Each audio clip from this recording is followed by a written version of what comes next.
Paramashivoham Om Nithyananda Paramashivoham Om Nithyananda Paramashivoham Om Nithyananda Paramashivoham Om Nithyananda Paramashivoham Om Nithyananda Paramashivoham Om Nithyananda Paramashivoham Om Nithyananda Paramashivoham Om Nithyananda Paramashivoham Om Nithyananda Paramashivoham Om Nithyananda Paramashivoham Om Nithyananda Paramashivoham Om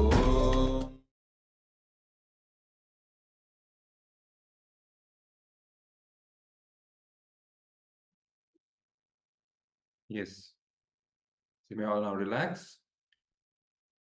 So let us hear from the participants, all of you who have participated in this power manifestation.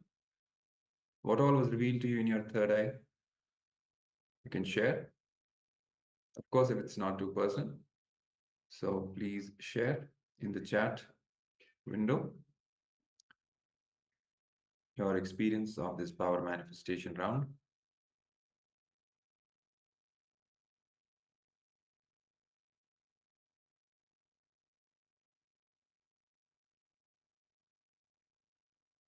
Requesting all the participants to kindly turn on their cameras and let us know about your power manifestation experience.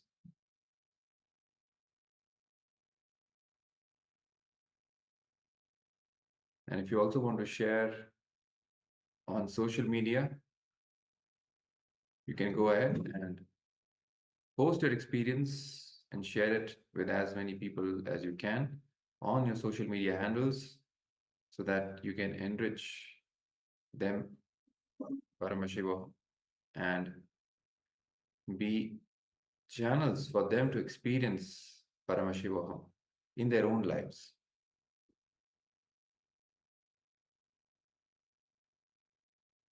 Bringing them to Swamiji, making Swamiji happen in their life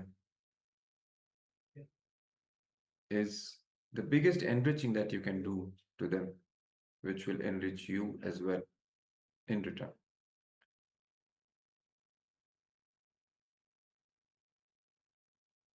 So meanwhile, as you are putting your messages, let us also get ready for the next segment, which is going to be a revelation by the Supreme Pontiff of Hinduism on the topic of the power of Satya, the power of truth, and how it is applicable in the area of management, how it can make you a great manager. So let us hear directly from the Supreme Pontiff of Hinduism, the core, the highest principle of Satya, of truth, how it is applicable in our day-to-day life. So let us now get ready to receive the powerful cognitions from the Supreme Pontiff of Hinduism. Let us sit with our head, neck, and spine in a straight line. Come to the space of listening as we are getting ready to receive the direct words from Bhagavan himself. Let us watch.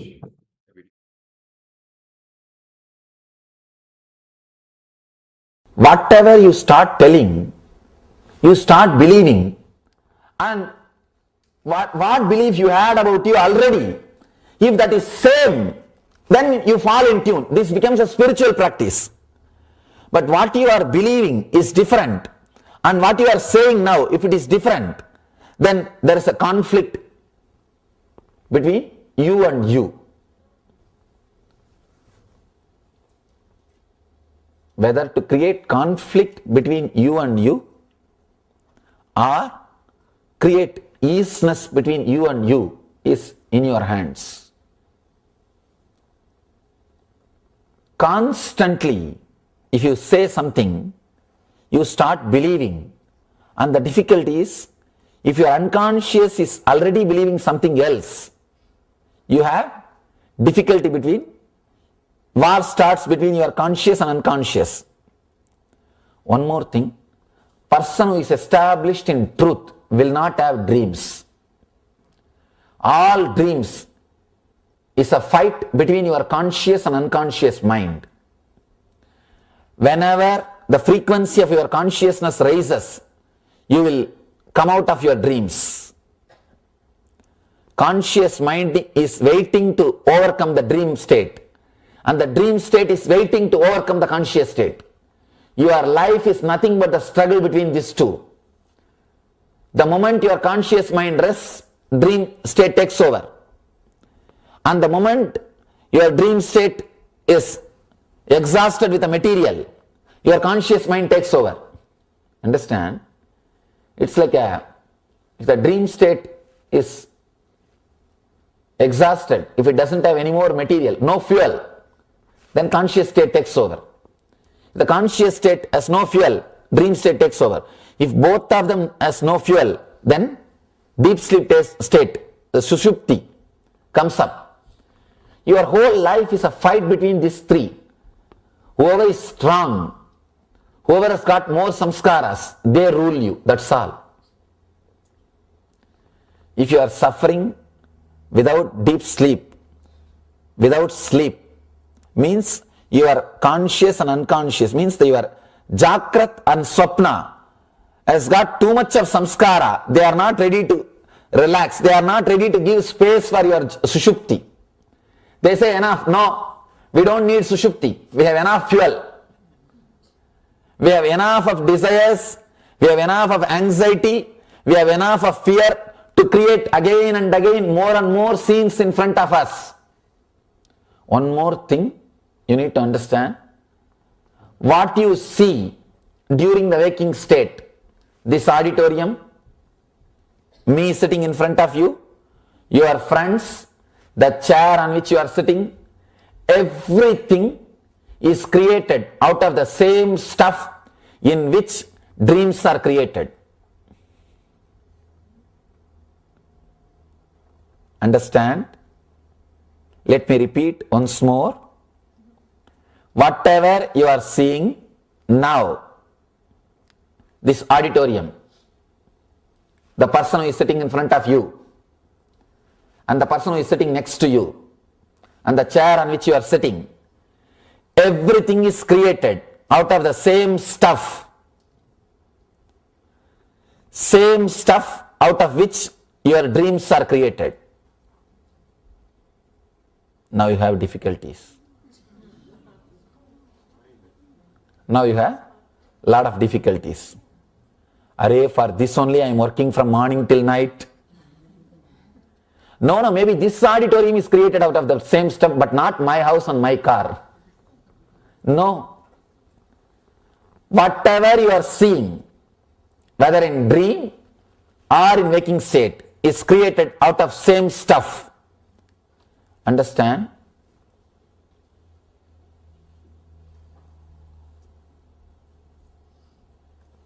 I am just thinking what words to use to tell you the authenticity of this truth.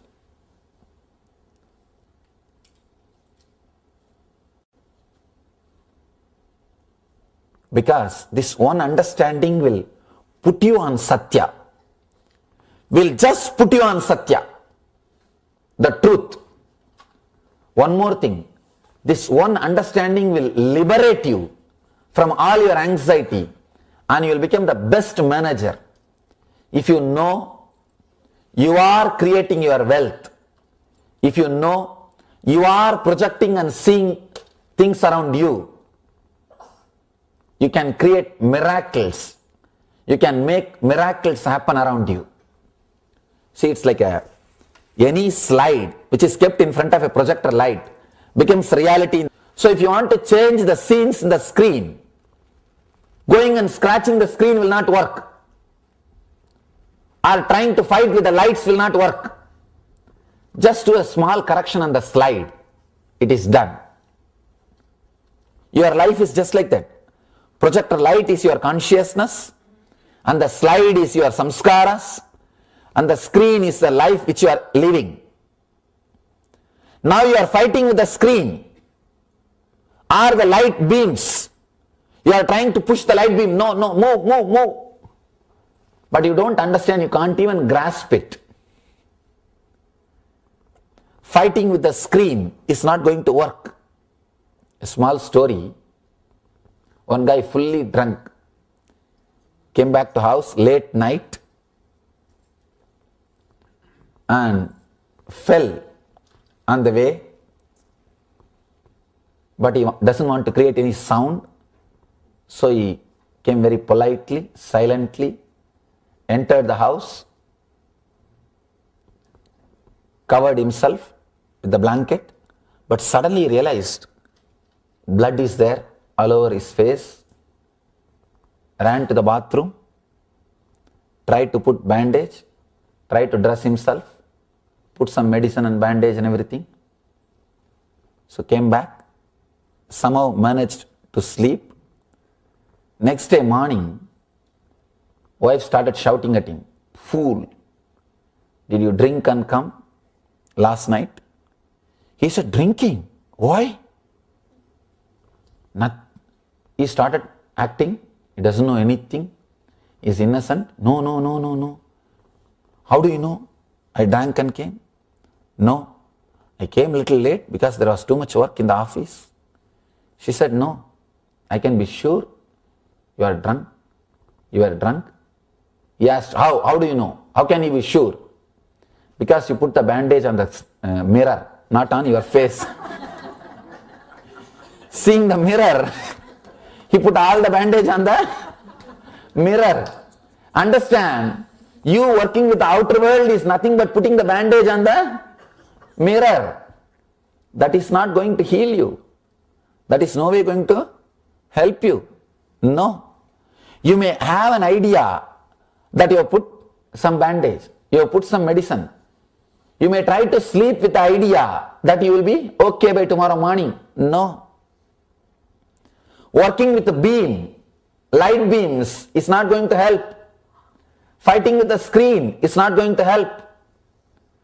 Just do little small correction on the slide. And I tell you, doing small correction on the slide needs intelligence. That is where the problem starts. You do not have that much of sensitivity look into your life that you are creating it, you are projecting it, you are expressing it, because you never connected and verified all the outer world incidents and your inner world thoughts. You neither gave that much time to yourself, nor had the intelligence to connect and see. Sitting, connecting and seeing how your thoughts are creating your world is what I call meditation. People come and tell me, "Swamiji, in meditation I am getting too many thoughts, what to do?" Please understand, meditation is not trying to create thoughtless state. It may happen in the end, but when you sit in the beginning, you will not have thoughtless state, and you are not asked to meditate immediately to get the thoughtless state. No. Whenever I ask people to meditate, first thing I expect them to have is thoughts which creates intelligence, thoughts which creates clarity, and the thoughts which gives life solutions. First, in the beginning, when you sit with yourself, you will have only these things inside you. You will not experience thoughtless state immediately. You will have pratyagara and dharana. Only then dhyan will happen.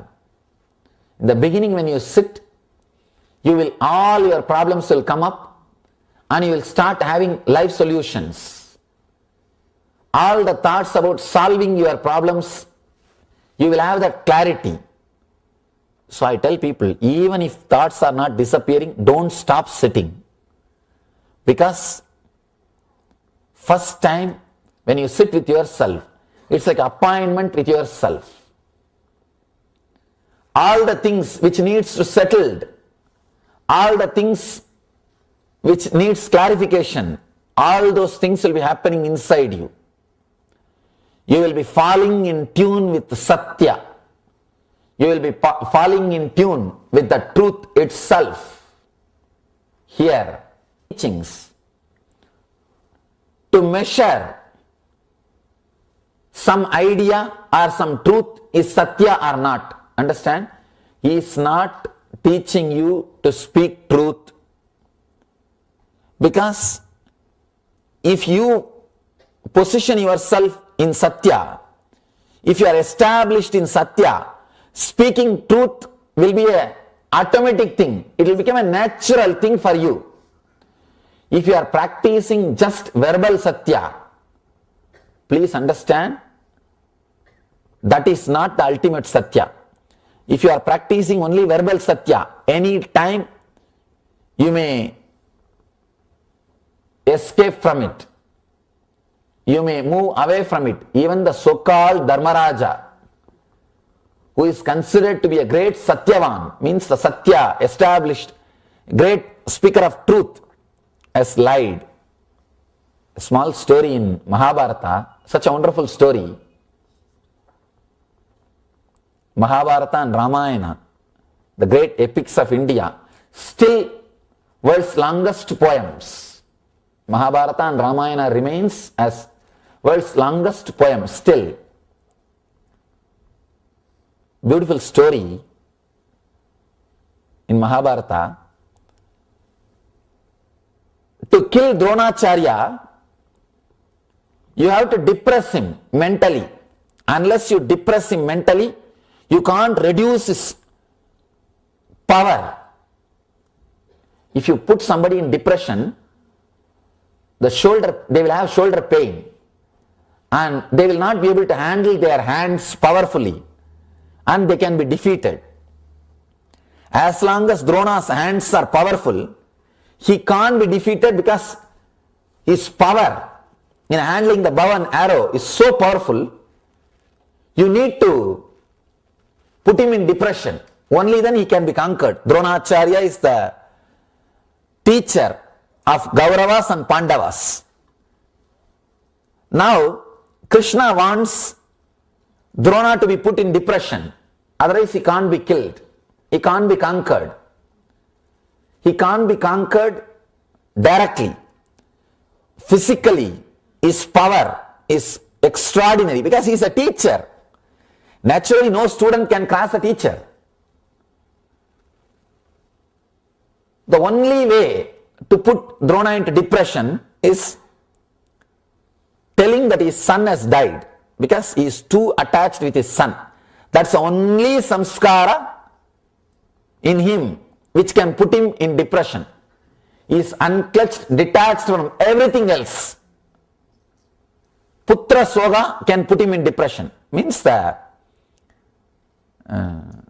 suffering related to son can put him in depression. That's the only thing, only possibility. Now somebody has to tell Drona that his son Aswathama has died. And if normal people tell him this information, he may not believe. He may go to verify. He may not immediately believe. The only person everybody believes is Dharmaraja. This Dharma, Yudhishthira, is supposed to be a person who speaks only truth, nothing else. He is established in the verbal truth. He speaks only truth verbally. Everybody believes that. So Krishna wanted the Dharmaraja to tell Dronacharya that Ashwatthama has died. Now when Krishna requests Yudhishthira, Yudhishthira said, no, I can't tell a lie. It is absolutely against my life and my policy. Krishna says, all right, we will kill an elephant which is called Ashwatthama. You tell the elephant called Ashwatthama died. Elephant which name is Ashwatthama, which has got the name Ashwatthama, has died. And I will take care of everything else. Yudhishthira asked, how can that happen? If I tell the elephant which has got name Ashwatthama has died, how can Drona be put into depression? Krishna said, that you don't bother. When you say the word, the elephant which has got name, I'll blow my conch. I'll create some noise. And Dronacharya will not be able to hear that word. He will hear only the word, Ashwatthama died. The moment he hears that word from you, he will not go for verification. He will take it for granted and 100% he will believe and he will fall in depression. We will kill him. Yudhishthira agreed. He said, okay, because I am not telling lie. But he may not tell a lie verbally. Verbal truth he has not grasped, but he can't be called anymore as a Satyavan.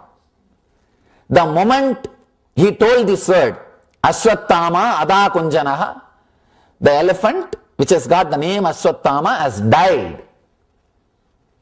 The word, the elephant which is called that time as planned, Krishna blew his son, Kanch, Shanka, and Drona was not able to hear those words. Ashwatthama, the elephant called, those words Drona was not able to hear.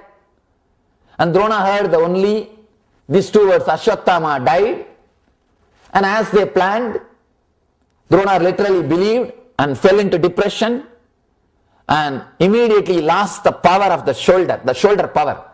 You can see even in your life, if you are too much stressed, believed to always float his chariot. Even if he gets into the chariot will float.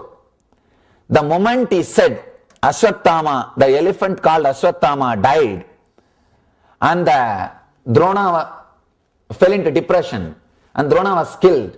The story says the Dharmaraja's chariot fell on the ground. He lost the title is Dharmaraja. Dharma Devi was holding him has dropped him. Then Dharma says, how can you drop me? How can you leave me and go away? I did not tell a lie.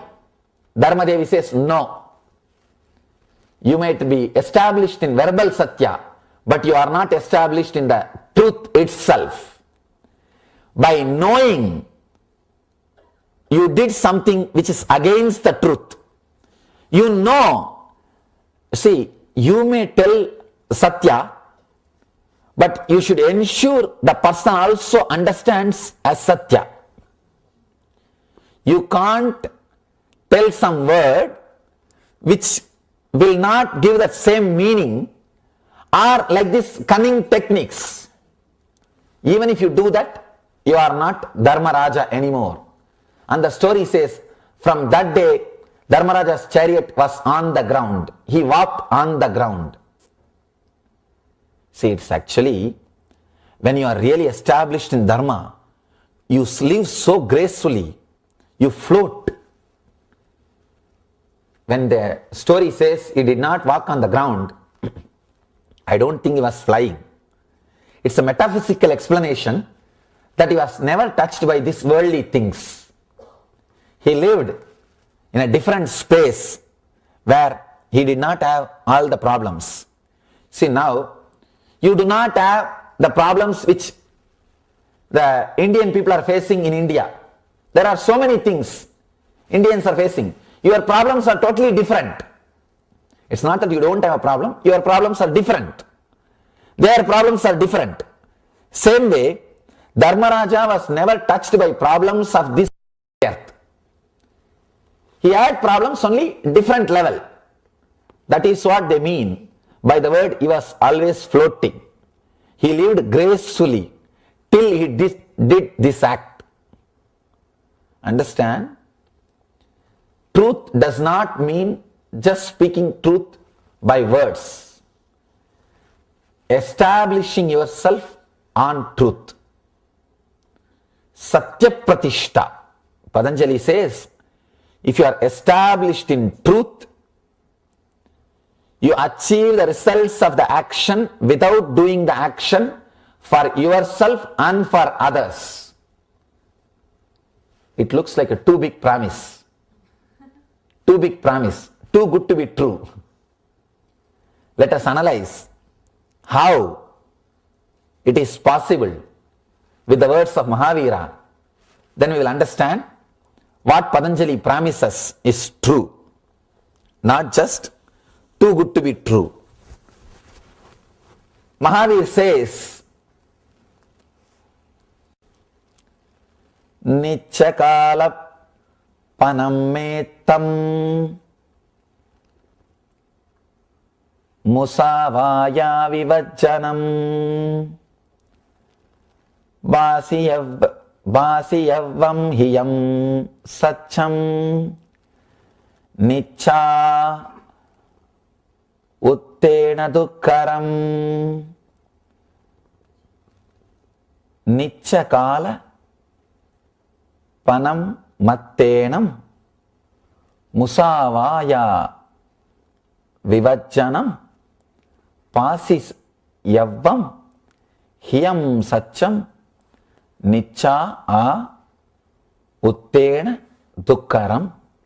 Let me give you the translation.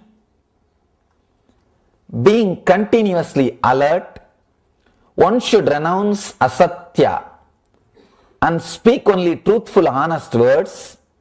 Speaking such truth is very difficult indeed. A true sage does not speak words which can hurt others. Similarly, any true person should not speak sinful words, even in anger, greed, fear, or ordinary talk with friends and relatives. And he further explains on Satya with the next sutras. In the next sutras, he gives a scale of how to judge whether something is truth or not. I think we are running short of time. Maybe tomorrow we will enter into the sutras in which he is saying how to measure, how to find something is truth or not. Today we will understand only this sutra. On Satya he has got so many sutras. Means like a next sutras are called Moksha and Brahmacharya, so many other sutras. It's like I have selected what I feel as important sutras. Of course, every word from Mahavira is important, but we don't have time to understand everything. So I have selected a few sutras from Mahavira and talking on those sutras. There are beautiful sutras. We will see them further. Today we will just see these few sutras. Being continuously alert, one should renounce asatya. Understand? Being continuously alert means establishing yourself on satya.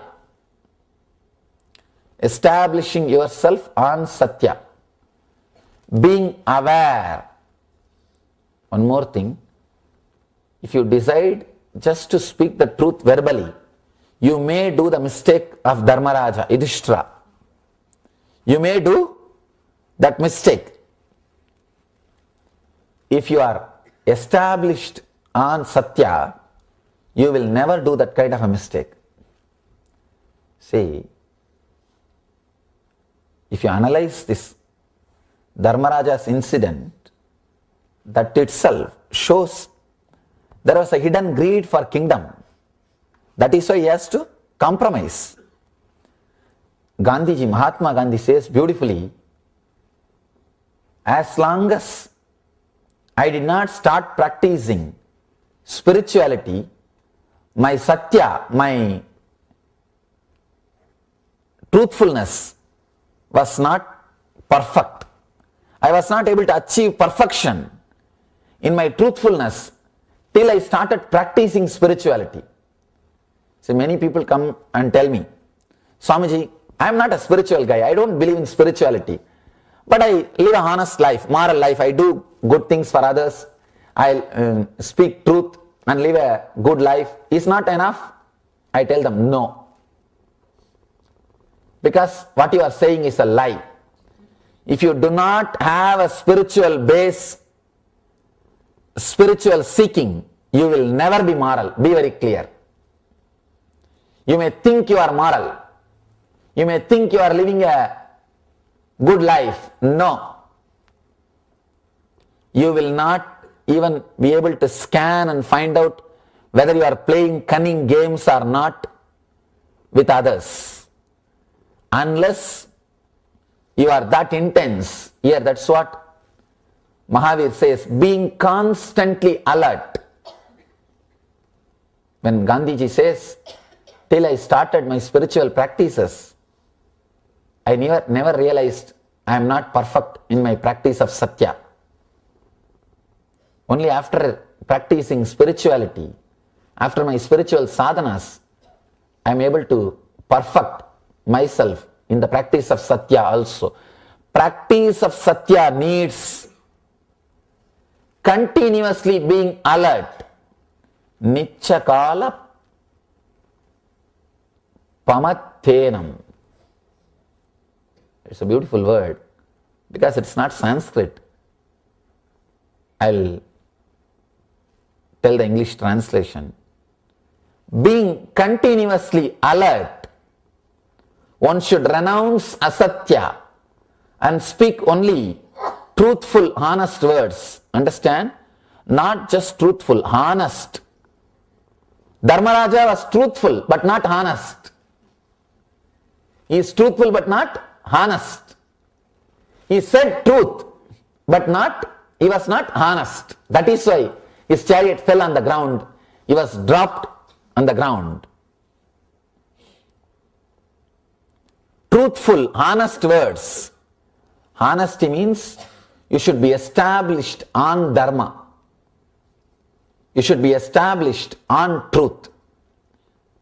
You should not have cancer inside your being. Cancer inside your being means depression. Depression is the cancer inside your being. See, at least cancer will take away only one life, but the depression will swallow your janmas after janmas. Cancer will not come to your next life. The moment this body is dropped, the disease also will disappear. But the depression is not like that. It will come with you forever. I always tell people, even if you die out of cancer, don't die out of depression. Depression is the worst thing. If you don't attend anything else, don't bother, it's okay. But do not allow depression in you. Anything can be sacrificed, but not your bliss. Not your bliss. Not your joy. If you are depressed, first thing, even if you lose everything, okay. But correct yourself. Flood yourself with the truth and remove the depression from you. Do not compromise this one line. Do not compromise in this one step. If you compromise with anything, it's okay. I always tell people, in my ashramites, that if you compromise on your other vows, it's okay. Sometimes you may miss the ahimsa, it's okay. Sometimes you may miss even the celibacy, even that is okay. Of course, I am not telling you to go and do whatever you want. Even that is, even if you compromise in that one or two things, or you miss, it's not that big sin. You can come back. But if you compromise on this one thing, Satya, you can't be helped at all. You can't be helped at all. If you compromise on honesty, then all other vows are questionable. If you compromise on other vows, the honesty is, you can't think that he is completely gone. But if you compromise on this honesty, you are gone, you can't be helped. Then you will allow all other possible negativity to happen in you. I always tell people, to be around me, the only one thing is necessary. All our ashramites, I tell them, only one thing is necessary. Honest relationship between you and me. Whatever you feel, if you are able to open up, nothing else is necessary. Master's energy is such, it will straight away penetrate you and heal you. I always tell people, if you can go and talk to that God or Goddess Murti, if you can go and sit in front of Mahavir and completely open up. Understand? When I say open up, really feeling and saying, telling him, this is what I am. I promise you will be healed. Ramakrishna says, there was a devotee called Girish Chandra Ghosh. He was a father of Calcutta, the Bengali drama. He used to go to Ramakrishna and he used to live different kind of a life, wine and women and whatnot. And once Ramakrishna tells him, go to Ganga and tell her all your life, whatever you did, and just have a honest relationship with Ganga Mother, the Mother Ganga, River Ganga. You will become enlightened. Everything will be washed away. You will become a Mahatma. Girish was not able to understand, what is this? Me going and just talking to a river? How he thinks that I will become enlightened, I will become Mahatma, all my sins will be washed away. But Ramakrishna says, go and do. Girish says beautifully in his reminiscences, I went and told everything to Ganga. Suddenly I felt, now I am not able to see her anymore if I am not able to correct myself. So whenever I cross Ganga, I started feeling that shine, that guilt. Now I know somebody is watching. And after a few days, whenever I started drinking water, Ganga water, I felt the same thing. Somehow, I don't know how it happened. Simply the purity has happened in me. Now I know I can face Ganga honestly. Understand? If you really open up, even with your teddy bear, that's okay. Even with your teddy bear, nothing wrong. But you should have honesty to open up. You should have honesty to open up at least with something. If you open up in front of a milestone, or in front of a brick, in front of a stone, anything okay. In India, all milestones are gods. See, in those days, the milestones used to be painted with a yellow and red. People have started worshipping it. That's why now they changed the color.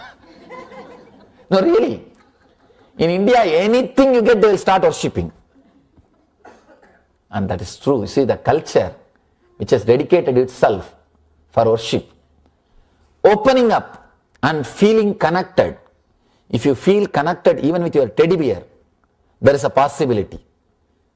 At least with somebody, you are honest. You are straight.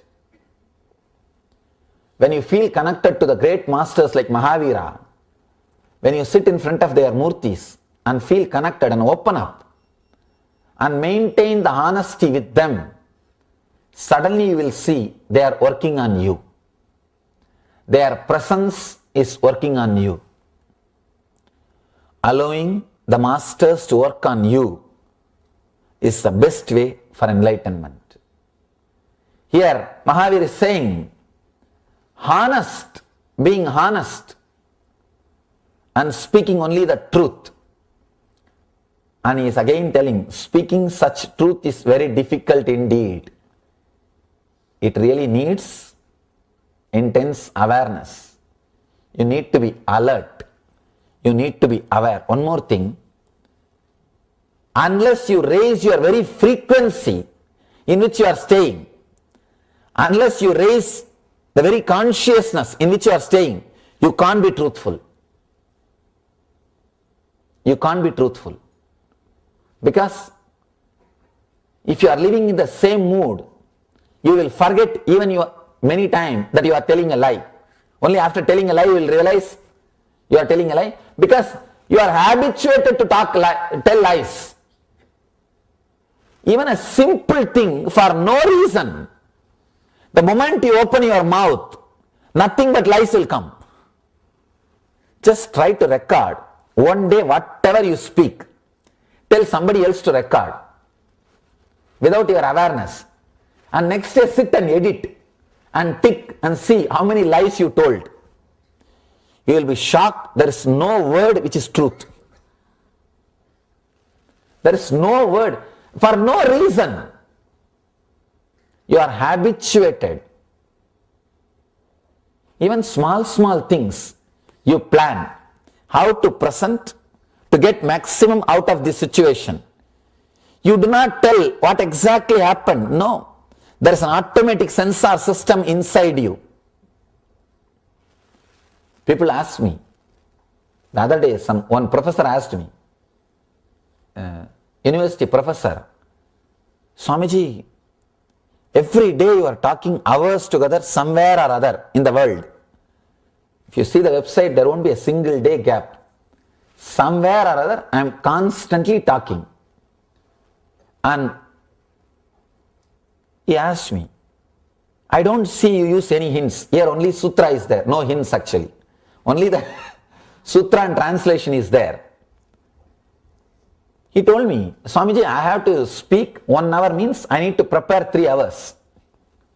The same subject I am teaching for years, but every time I have to prepare 3 hours.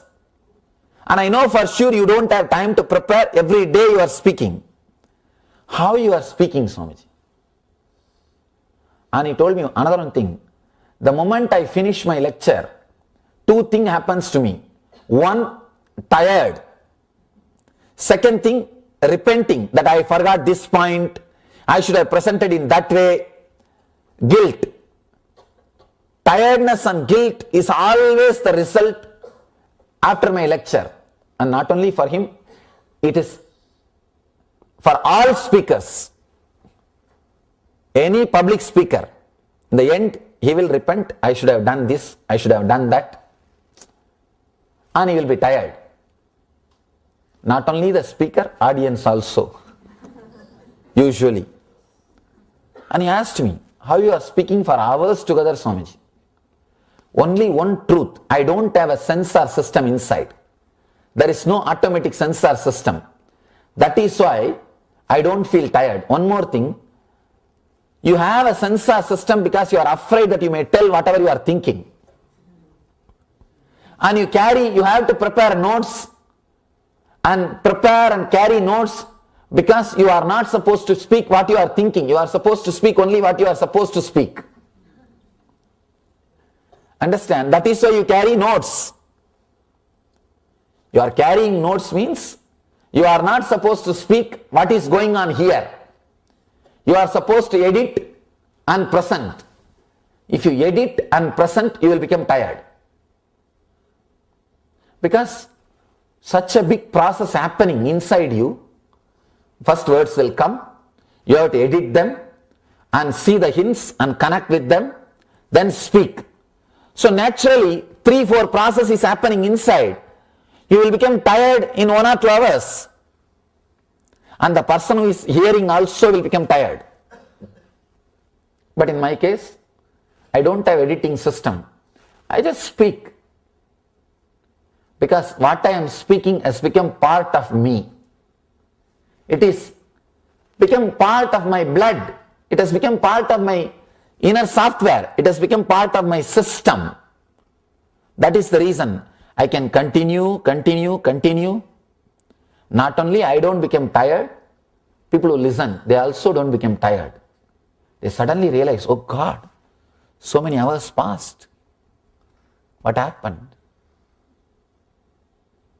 When you speak without editing, the power of Ojas expresses through you. Vivekananda says, when I speak, I don't have inner chattering because of that state. When you hear, you also will not have inner chattering. If I am speaking without editing, without two activities, you will also listen without two activities. The intense tuning will happen when you sit with an enlightened being. If you become honest in the being, you don't need to prepare. You don't need to use notes. You don't need to edit. He says, speaking such truth is very difficult indeed, because your very inner conscious has to be raised to a different level. Just speaking truth is impossible by you unless you are constantly being alert, as he starts being continuously alert. Maybe you can take this as a small homework. Just try. Till tomorrow evening you come back. Till you come back. Try with alertness. Maybe you can have a small notebook. Whenever you miss, note down. Now just one line. How many times you missed? You don't have to show it to me. I'm not going to see. I'm not interested in somebody else's sin. I am not asking you to confess. Confession is a cunning method enjoying others' sins. I tell you, it has got two purposes. One, to keep you under the fold. You can't escape and go away, because he knows all your sins. Second thing, it's a nice, enjoying the celebrity's lifestyle. Why do you think that so much of that tabloid journals are selling? All these defamer, all these people are so interested in somebody else's sex life, somebody else's lifestyle. Why do you think? Because it's a sort of a juicy thing. Whatever you can't do, they are doing it. And it's a sort of enjoyment. When somebody else does all these things, you just enjoy even listening and enjoying is a sort of enjoyment. This confession gives a sort of a subtle joy to people. That is why that system is created. Exploiting. I am not interested in your sins. I am not going to forgive you. I am not sitting here to forgive. No. And no Eastern tradition is interested in listening to your sins. All they ask is, you be aware of it. That's enough. There is no need for somebody else to be aware. You just be aware of, just try to mark until tomorrow evening. Just try to see. Then you will understand what I mean by the word, what Mahavir means by the word. Being continuously aware. If you try just for 24 hours, only then you will understand the meaning of the word being continuously aware. Today, you need to carry only one message, only one line, being continuously aware. Please try to experiment with this one idea. Till tomorrow evening, be continuously aware and see how many times you are failing. That's enough. You will learn what Mahavir wants you to learn. You will learn what you need to learn. That is more than enough. Instead of carrying 1000 ideas on your head and not practicing, experimenting with anything, just carry this one idea and experiment with it. You will see the transformation simply happens in your very being. Let you experience this truth achieve and radiate eternal bliss, Nithyananda. Thank you.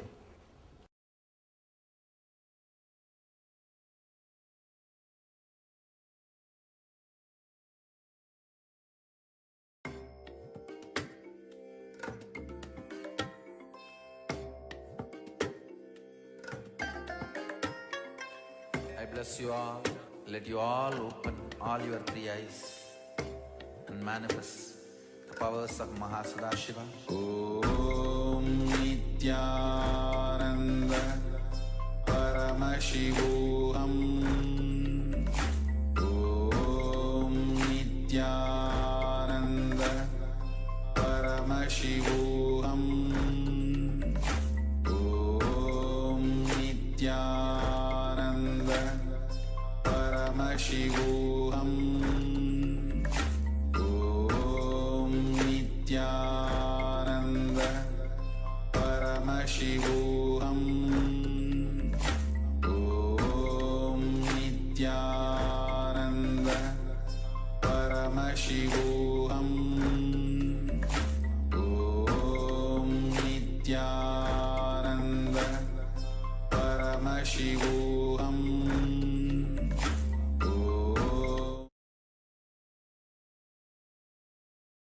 Yes, Nithyananda. And remember the power of truth. Every time you decide to align yourself to the truth, either in the form of completing with the words that you have uttered in the past and completing with all the false statements, all the lies that you have made. Somebody beautifully explained how when we align ourselves to the truth, our reality changes and we are able to radiate that space of victory, the space of leadership consciousness, which is the whole theme of today. Now, maybe you can take a note for later to spend some time writing down one by one all the wrong statements and all the lies that you have uttered. Because when you do that, what happens is every word that you use has an impact on your vak, which is the intra organ which is present within your Vishuddhi chakra. Now, when you have uttered false statements and lies, that chakra, the energy of that chakra is wasted, it is lost, it is no more, you're no more empowered. And you can take a note of that to do the completion, to write down all of these statements so that you will see a beautiful healing happening inside you and beautiful empowerment also. So now with this, we'll be entering into a Kriya, another guided technique by Swamiji, which is to heal the effects of anger. And you see, now throughout today's sessions, we are understanding how we can build that inner space of victory within us. And Swamiji clearly explains how whenever we get angry, we lose ourselves, we lose control, we distance ourselves from our core. Anger creates violence, agitation, restlessness inside us, due to which we manifest unwanted situations, let's say, to keep it simple. So with this Kriya, we will be able to heal all of the effects of anger. In fact, Swamiji was even referring to a scientific study that shows that anger can remove up to 60% of your brain capacity. So all the moments in the past when you got angry, these have left these imprints on your brain. And this Kriya can help you to retrieve all of these. So we encourage all the participants to take part in this Kriya. And of course, we'll be guided by Swamiji once again, who will be taking us through all the steps. So prepare yourselves and be ready. We'll be now entering into the Kriya.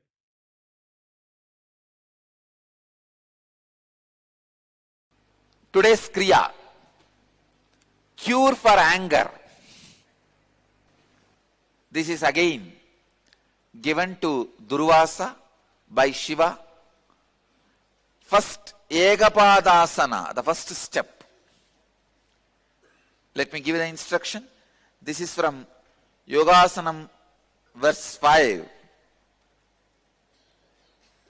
Stand up, balance yourself and place the right foot on the left thigh. You can stand near the wall or holding a chair or do anything.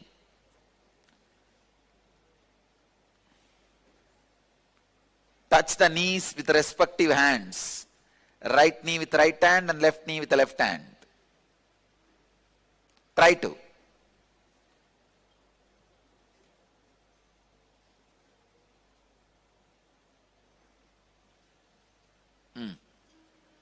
So in this posture, now you are going to do all the kriyas. That's why I am saying, if you want, go near the wall or catch a chair. Anything is okay. Because only this posture creates certain nervous alignment, electric nervous circuit, the energy circuit in you, which can awaken the energy to break the pattern of the anger in you.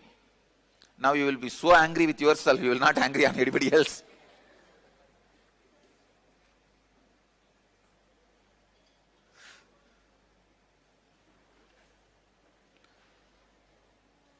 "30 seconds in this posture.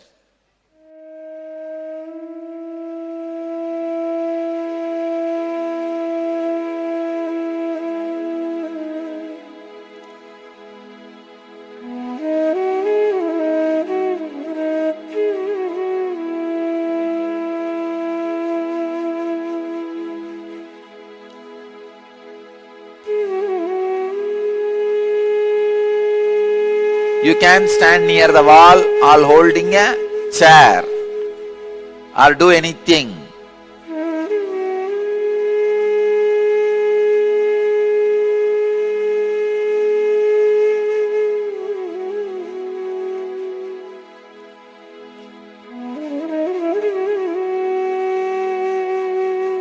"30 seconds in this posture.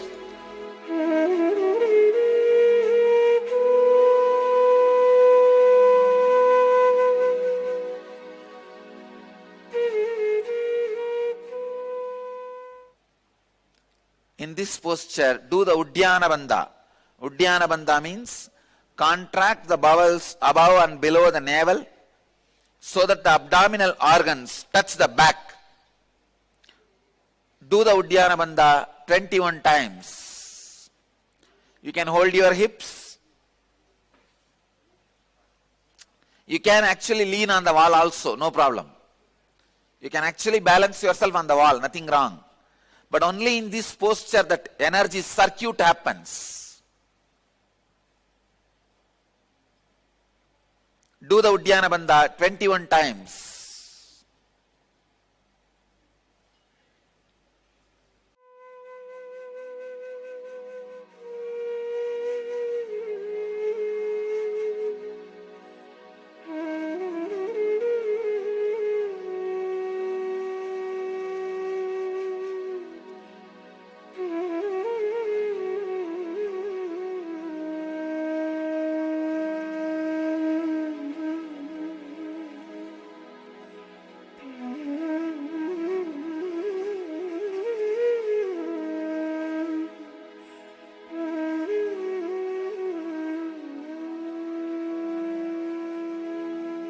Uddiyana Bandha means contract the bowels above and below the navel so that the abdominal organs touch the back.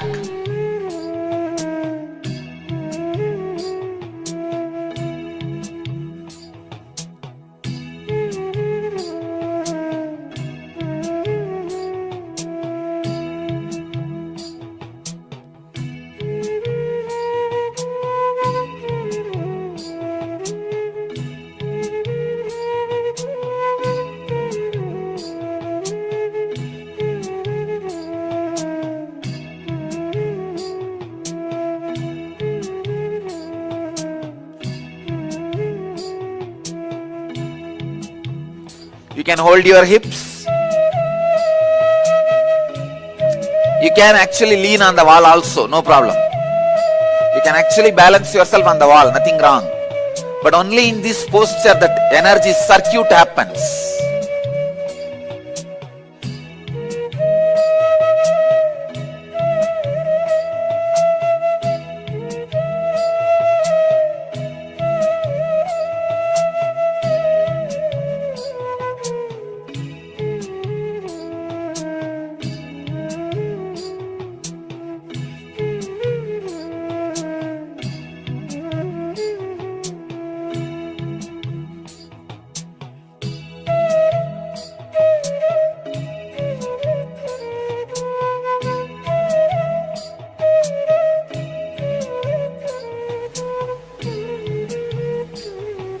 Do the Uddiyana Bandha 21 times.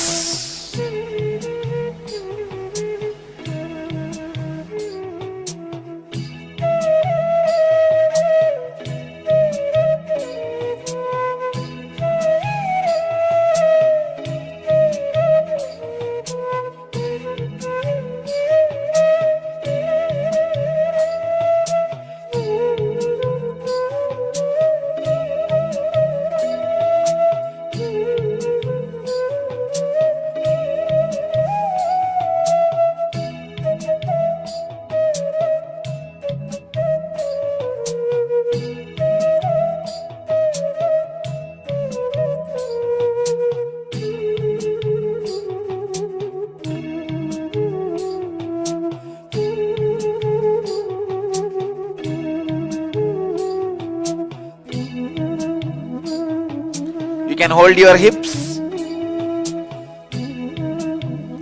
You can actually lean on the wall also, no problem. You can actually balance yourself on the wall, nothing wrong. But only in this posture that energy circuit happens.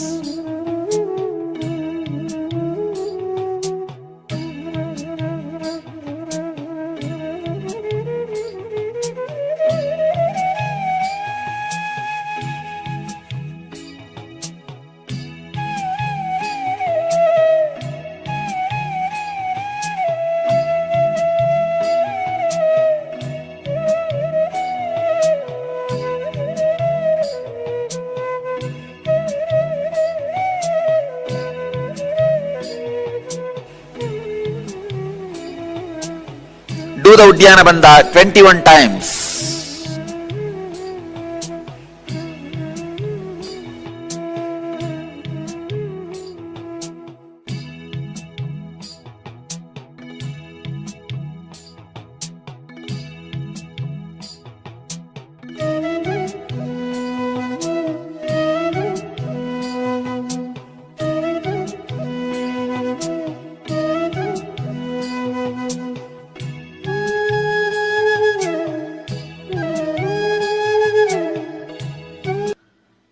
Next step,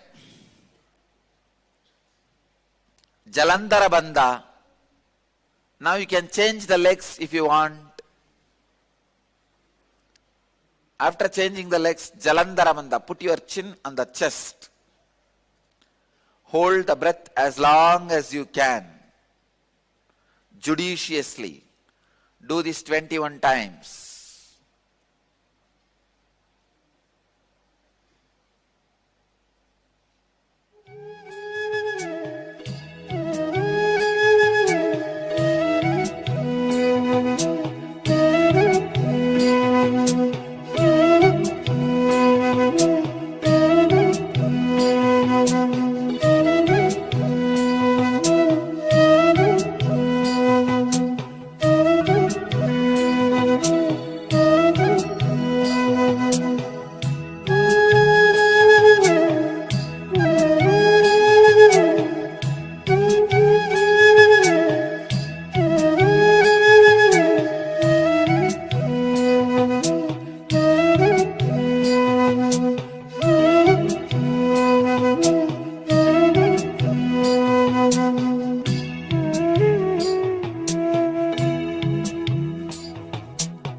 Put your chin on the chest.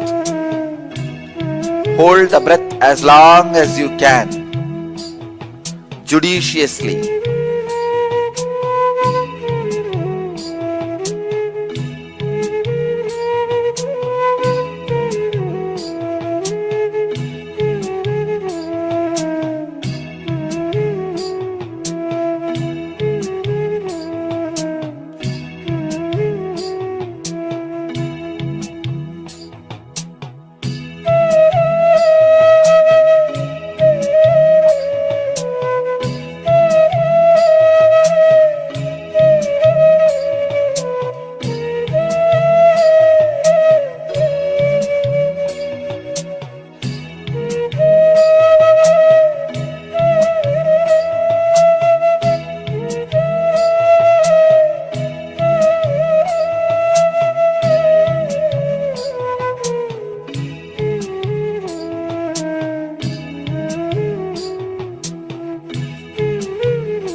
Hold the breath as long as you can, judiciously.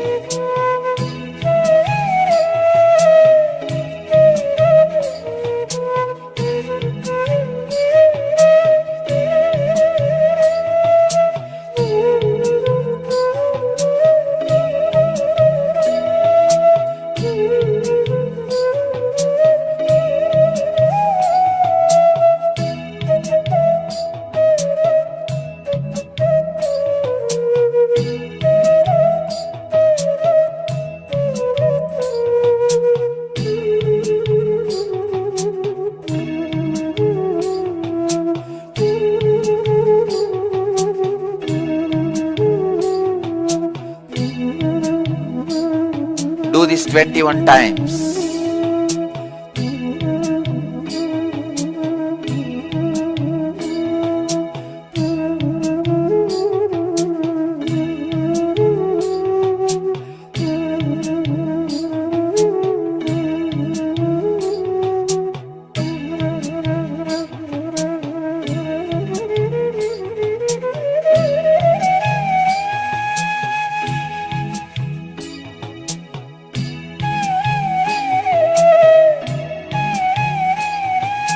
Hold the breath as long as you can, judiciously.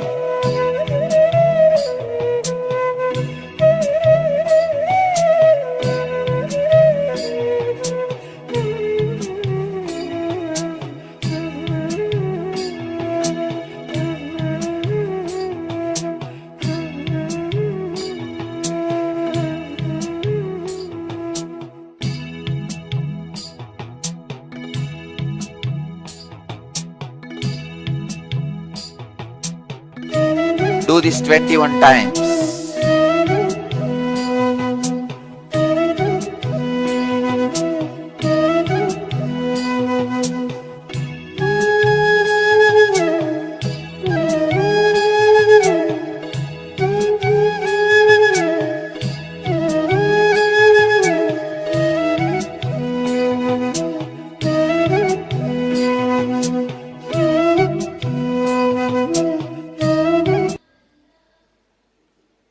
Next, Bastrika, 21 times.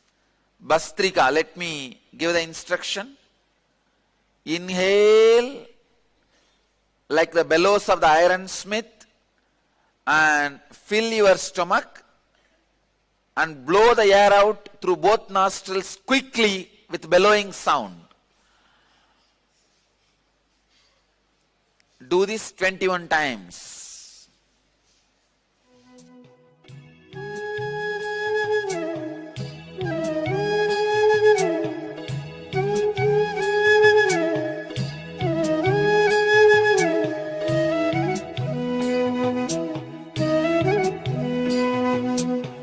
Inhale like the bellows of the ironsmith and fill your stomach and blow the air out through both nostrils quickly with bellowing sound.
Like the bellows of the ironsmith and fill your stomach and blow the air out through both nostrils quickly with bellowing sound.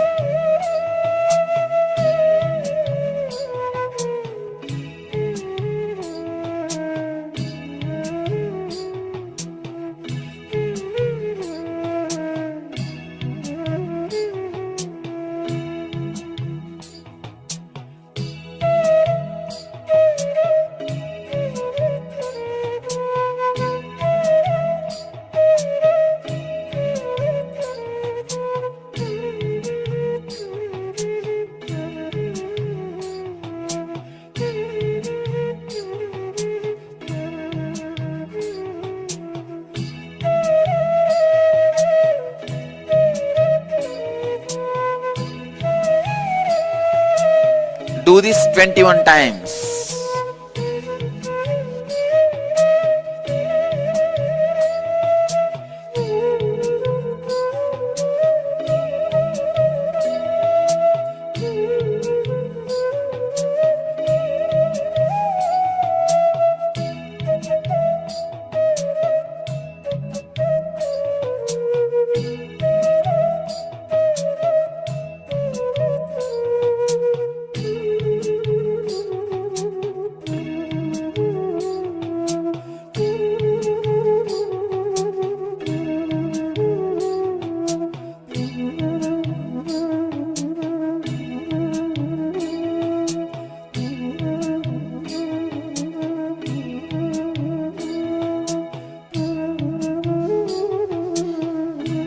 Do this 21 times.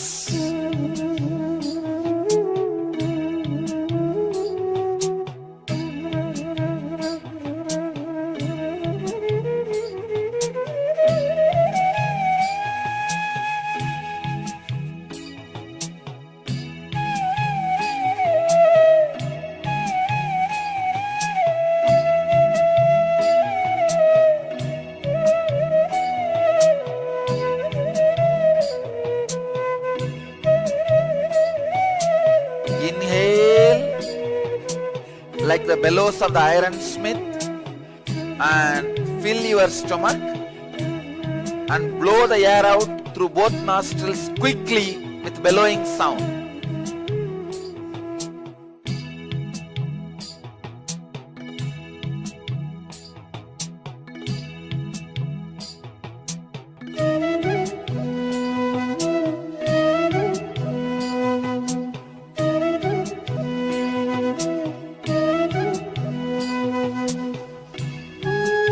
Do this 21 times.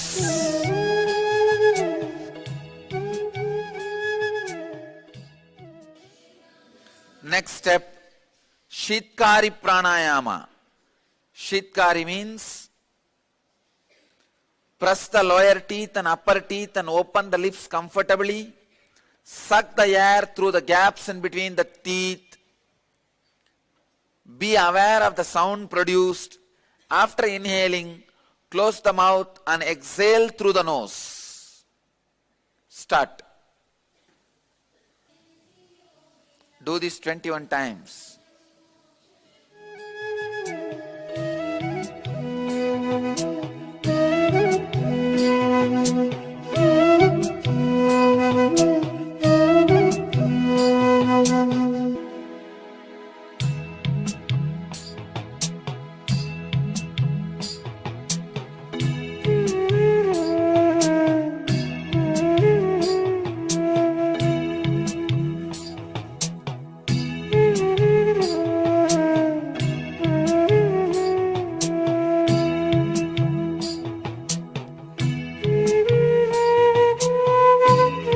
Press the lower teeth and upper teeth and open the lips comfortably.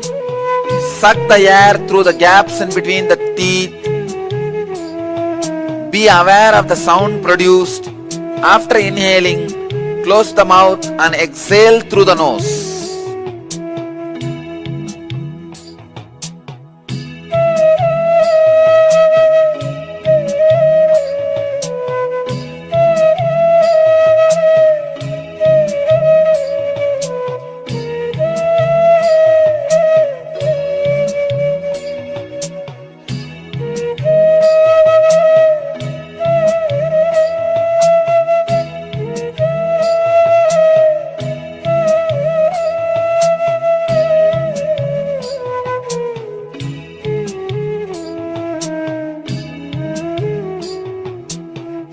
Press the lower teeth and upper teeth and open the lips comfortably. Suck the air through the gaps in between the teeth. Be aware of the sound produced. After inhaling, close the mouth and exhale through the nose.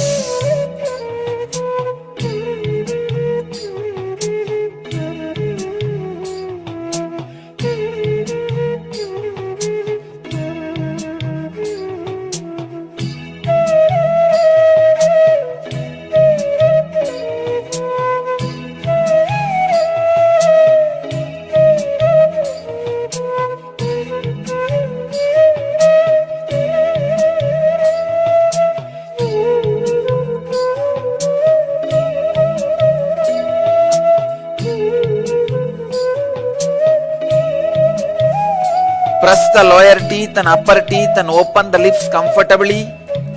Suck the air through the gaps in between the teeth. Be aware of the sound produced. After inhaling, close the mouth and exhale through the nose.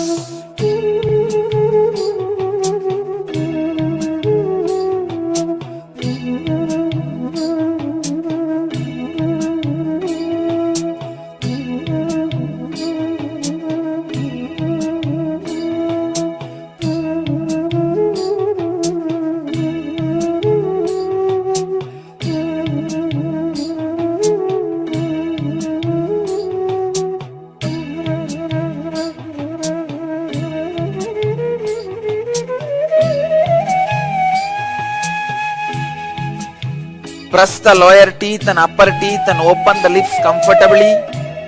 Suck the air through the gaps in between the teeth. Be aware of the sound produced. After inhaling, close the mouth and exhale through the nose.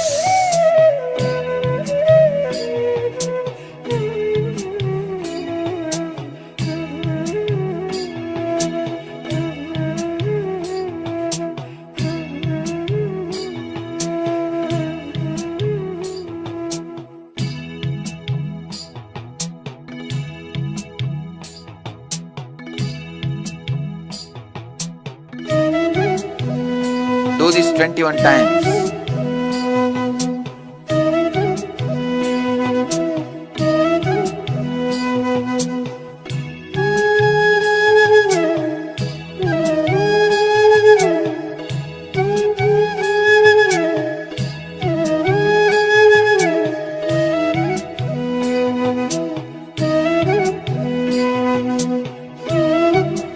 Do this 21 times.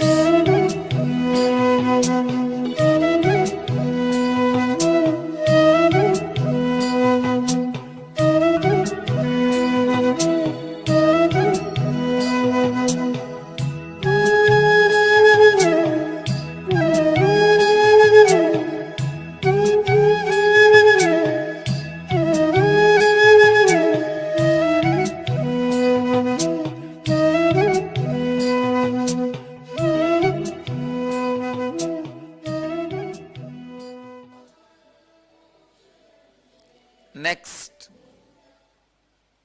Shitali Pranayama. Shitali means protrude your tongue as much as possible. Roll the sides of the tongue like a tube.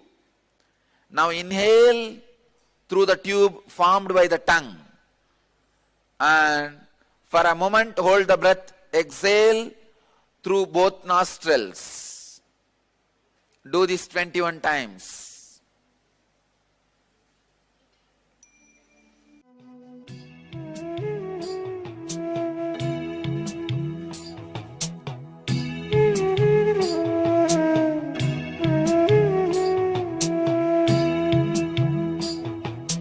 Protrude your tongue as much as possible. Roll the sides of the tongue like a tube.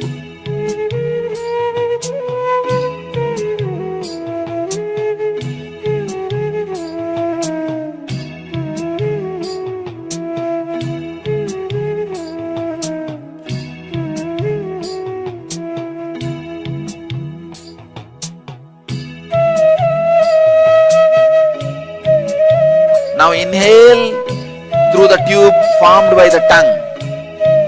And For a moment, hold the breath. Exhale through both nostrils. Do this 21 times.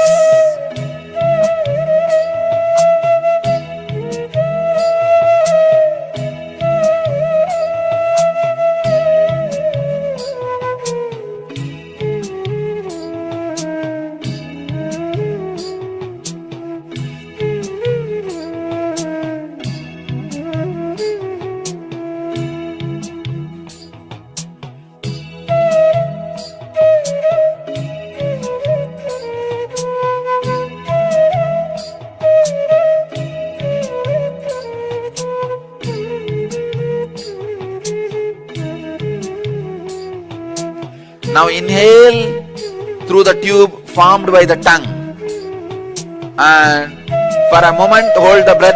Exhale through both nostrils. Do this 21 times.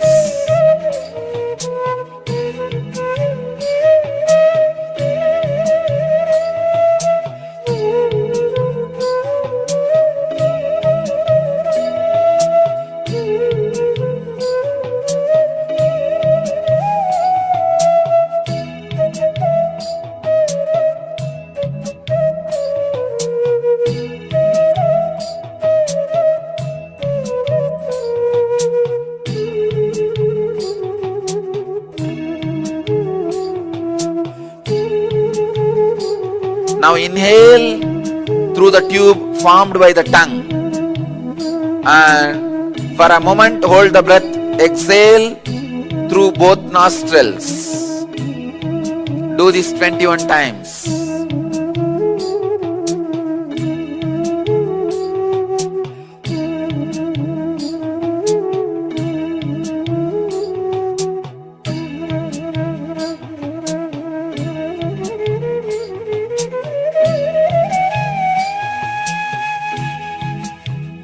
Protrude your tongue as much as possible. Roll the sides of the tongue like a tube.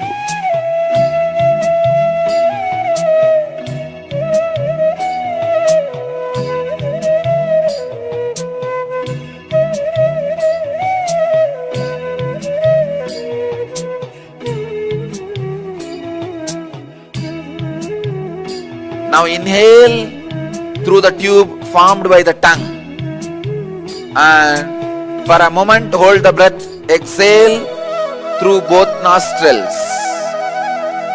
Do this 21 times.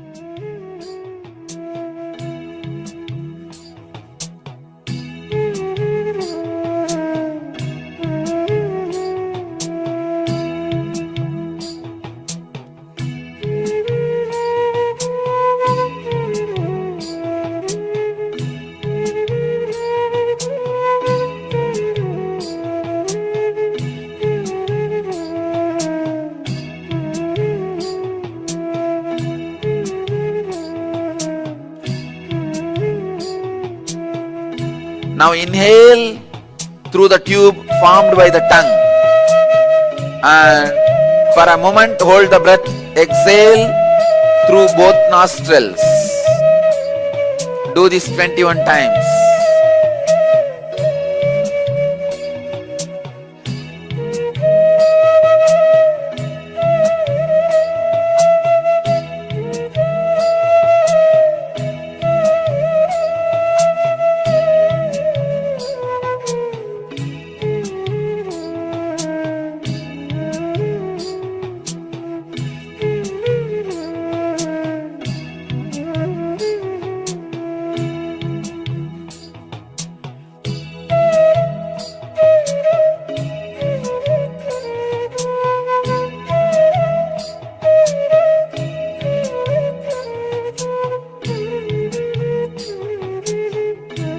Now inhale through the tube formed by the tongue, and for a moment hold the breath. Exhale through both nostrils.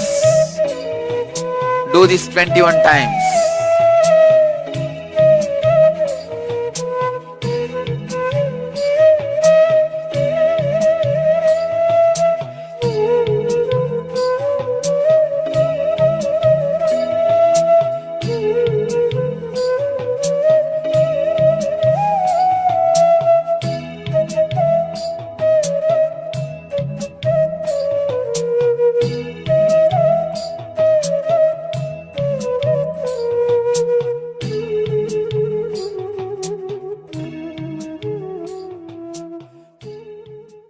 let you all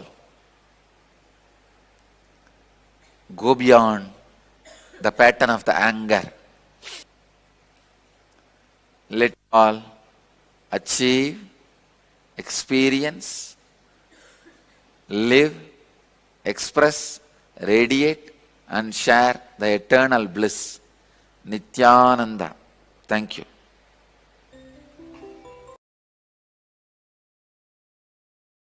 Yes, another powerful satsang where Swamiji shares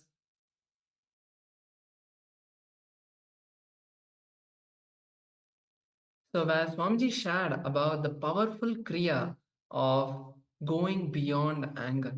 As we heard that anger is a very powerful emotion that we have, but when we use it externally to get agitated, to get violent, to get irritated, or to get powerless about anything, at that time we spoil our bodies, we destroy our inner space. And when we use that same energy of anger to rather be more creative, to become more ferocious with ourselves and become intense, that will make a complete difference. And when you start doing this kriya, which Swamiji has given, you will be able to be more aware when that anger starts happening inside of you. You will be more conscious and you will be able to direct that anger energy not to get angry at someone and shout at them externally, wasting that powerful, intense energy inside of you. Rather, put it inside you and start being more ferocious, start being more intense with your work and with your life. So with that, we'll now be moving into the next satsang, next session, where Swamiji is going to be talking about the senses, going beyond the senses. So in this session, Swamiji teaches us about the power of discrimination, where we go beyond our senses, and all of us do experience this pull by our senses in our life. For example, whether it's just when you're driving by in the road, you would see a shop and it would be maybe a McDonald's or a KFC, and then suddenly you would just think, maybe I should just stop by and go have an ice cream. Do you really need an ice cream at that point? No. It is just that senses inside of you that is driving you to go and do that particular action. It is not a real need that your body wants. It is not that you're hungry. It is not that you are very hot. It is just a push from your senses. And when we start discriminating between what our senses are asking us to do and between what we actually really need, we will see that we take control of our life. And you will see that even in your day-to-day life, you will become more grounded in whatever you're doing. You will become more grounded in every single aspect of your life. For example, whether you're doing your work, you will become more intense because you will know that your shoulder pain is just your body trying to take a break just to be lazy. It is not an actual need. It is not an actual pain that your body is experiencing. So when you be ferocious and break that time you will see that pain disappears and you become more intense in your work. So like this in every single aspect of our life, when we start putting these powerful cognitions in, that time we will see we become much more productive in our life and we are able to manifest our reality. So let us now be in the space of listening to imbibe these powerful cognitions directly from Swamiji and get a much, much more deeper insight into this.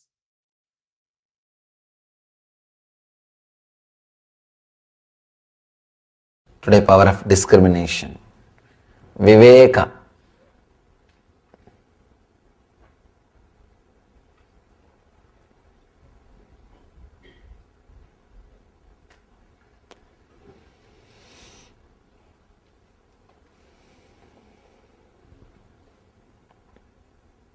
First, I'll read the sutras, then we'll enter into the subject.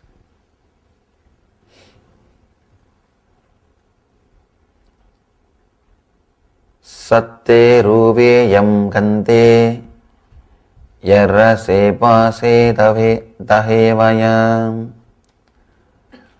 panchavihe kamagune nichaso parivajjaye kamanugiddhi bhavam dudukkam savvasalokasa sade vakkasa jekayam manasiyancha kinji tassantakam gacchayi viyarago devadanava gandhava jakkarakka sakinnaram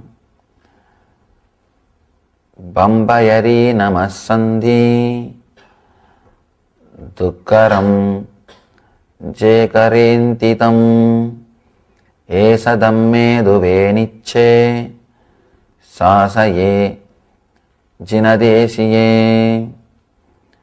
siddha siknyandi chanena sinjissandi tahavare. It's a long, beautiful sutra. I'll read the whole translation, then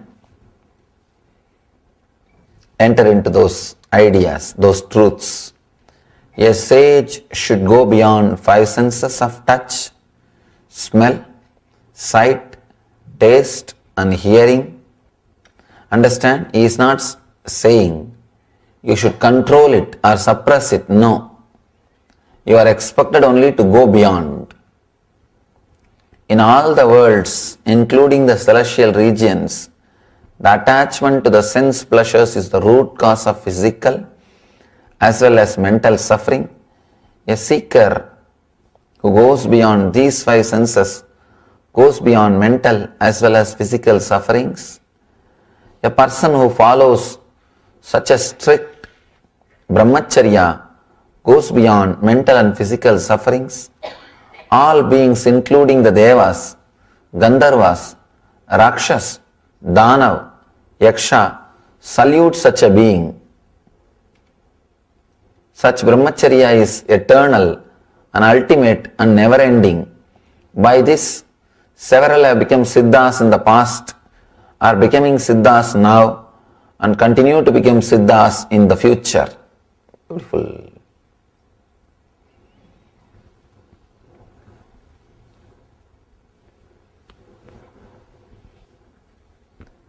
These great truths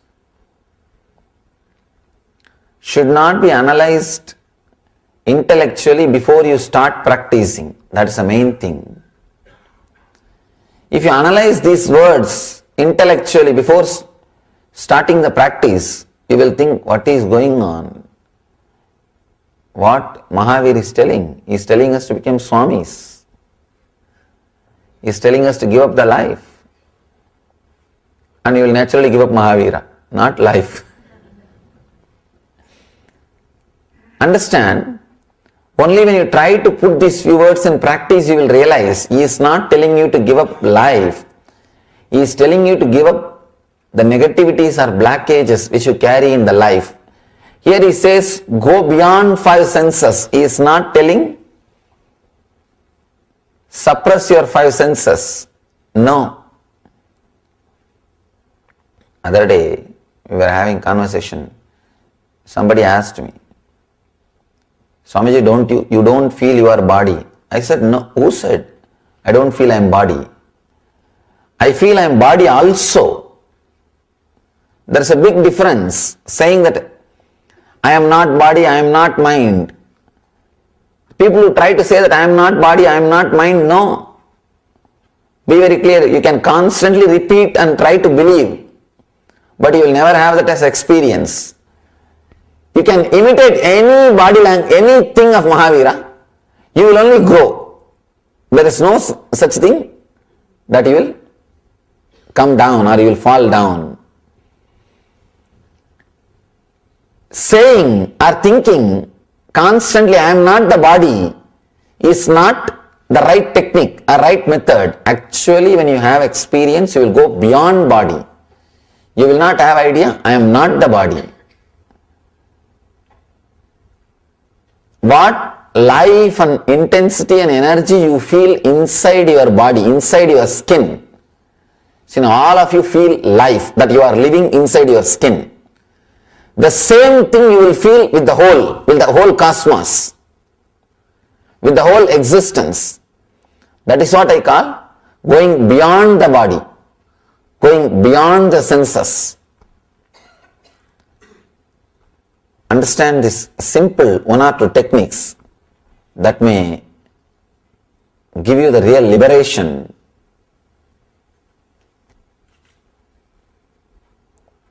Freedom from the known. Whatever you know or whatever you think as boundaries for your senses is the only difficulty. That's the real problem. The ideas which you are already carrying about your what you can and what you can't is the main problem. As on now, you have a program. If I do all these things, by then my senses should become tired or should have excitement. You have a program. If I eat all these things, I will feel excited in my senses. Or if I do all these things, I will become tired. These boundaries which you are carrying for yourself is the most dangerous thing. You do not allow the natural thing to happen through you. You do not allow the automatic updating system. See, your senses are so powerful. It can update itself if you allow its intelligence to express itself. Patanjali says beautifully, with more and more experience, your senses are supposed to become more and more sharper and stronger. But as age grows, you only become more and more weak and dull. Why? Because you hypnotize yourself. See, the more you enjoy, you always think that you not only you think, you expect that your senses will become dull. You are hypnotized. You are taught again and again. There is every possibility your senses will become more and more dull. The more you use them, more they will become dull. One important thing you don't understand, very important truth. Living inside the senses, even when they are not directly used for enjoyment, is the main reason for dulling the senses. Understand? It's a very important secret. You may even think this important secret. Living inside your senses, even while they are not being used for pleasure or joy, is the main reason why you make your senses dull and dead. Let me give you the example, then you will be able to relate with the idea of what I am saying. Many times, if you are conditioned for some religion or society or country, the opposite, the enemy, if he is killed, directly you are not contributing to it and you can't contribute. Directly you have no relationship, just cherishing, just enjoying. Same way lust you will understand very clearly.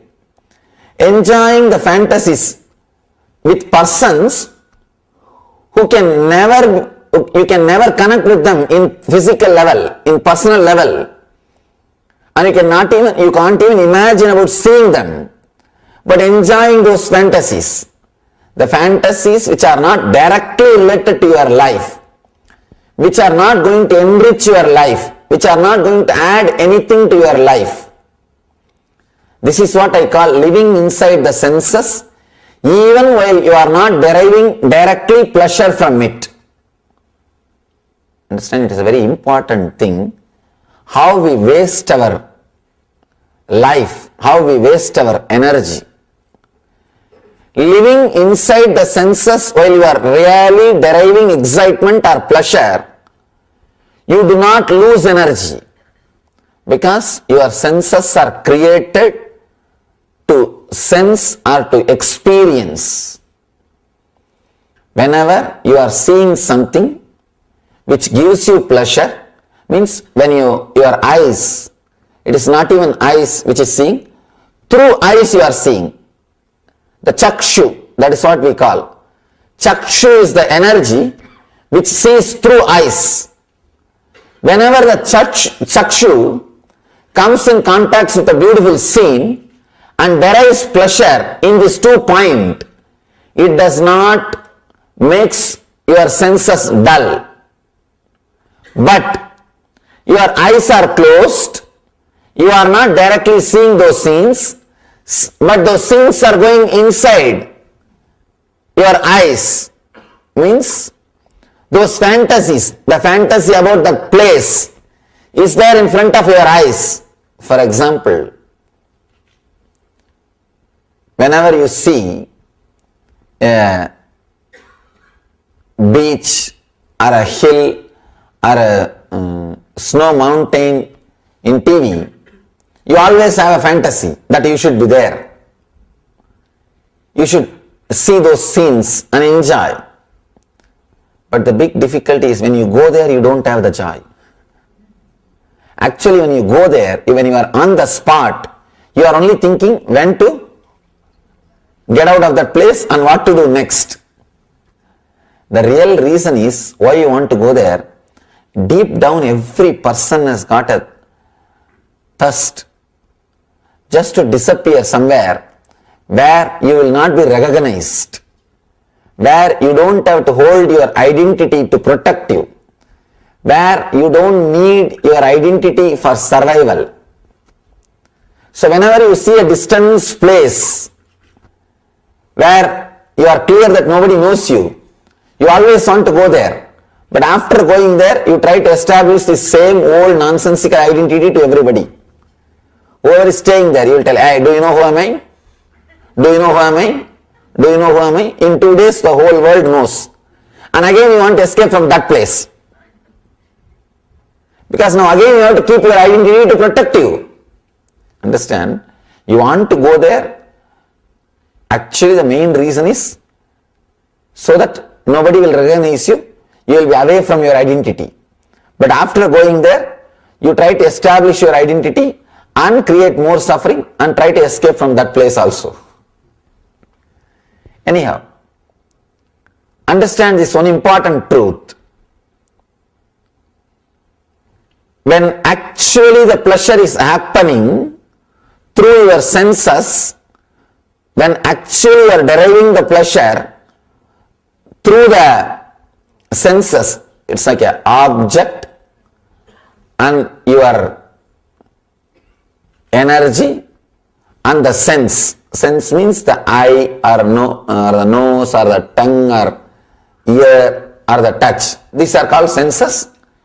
Your consciousness, when it touches all the 5 senses, it takes different name. When it touches your eye, it is called chakshu.